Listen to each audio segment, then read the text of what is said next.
Et ça, je trouve que c'est super. Au lieu de se taper dedans et faire de la concurrence, il faut être pote avec les restaurateurs à côté parce qu'on est tous dans le même bateau.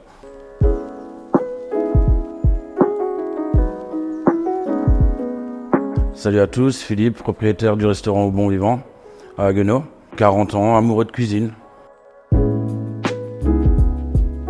Ah bah ça, c'était à l'époque, j'étais au collège et ça devait être le stage de 4e ou de 3e. J'étais dans un restaurant près de Heurt.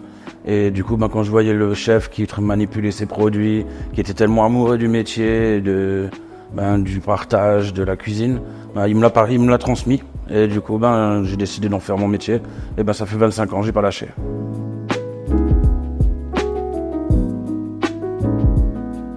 Je pense qu'ils viennent surtout pour la variété de produits qu'on leur propose et pour l'amour qu'on retransmet dans l'assiette et pour la qualité aussi des plats. Et pour le côté bar aussi, bien sûr, parce qu'ils peuvent déguster des super cocktails. J'aime bien tout ce qui est un peu exotique, asiatique. Et des fois, je fais un mélange un peu entre les Antilles, les plats un peu genre limite traditionnels français.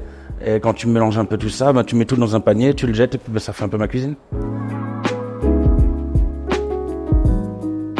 Pour moi, l'ingrédient indispensable, c'est la passion et le partage en fait de bons moments, d'expérience aussi, avec les clients, avec des amis, même au quotidien. C'est ça l'ingrédient indispensable.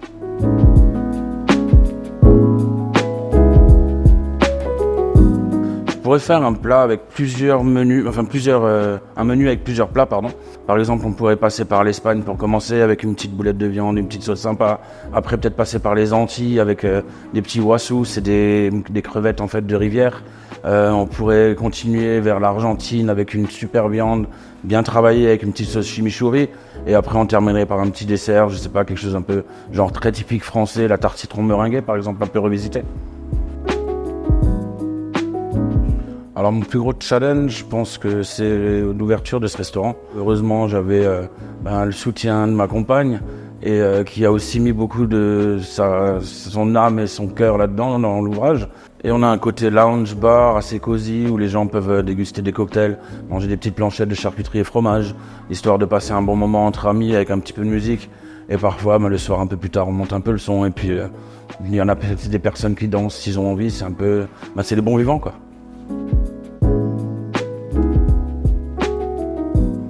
On avait une grosse commande pour un banquet et on attendait justement la livraison. C'était le matin, il devait venir avant 9h, à 10h il était toujours pas là. Donc du coup en fait on a appelé un peu les restaurateurs autour et on a réussi à se dépanner de la marchandise chez eux, de ce qu'ils avaient et on a réussi à gérer cette crise. Et ça je trouve que c'est super. Au lieu de se taper dedans et faire de la concurrence, il faut être pote avec les restaurateurs à côté parce qu'on est tous dans le même bateau. Ouvrir plus grand avec une plus grande cuisine. Une cuisine de rêve, comme tout chef aimerait une cuisine de rêve, avec tout le matériel nécessaire pour travailler les produits avec le plus grand amour.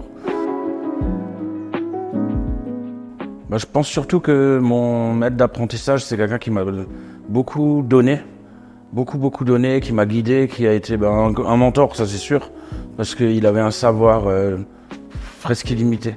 Il savait de quel produit il parlait, il en parlait avec une passion, comme ce que souvent maintenant on me dit, tu parles avec tes produits avec passion, ça se voit.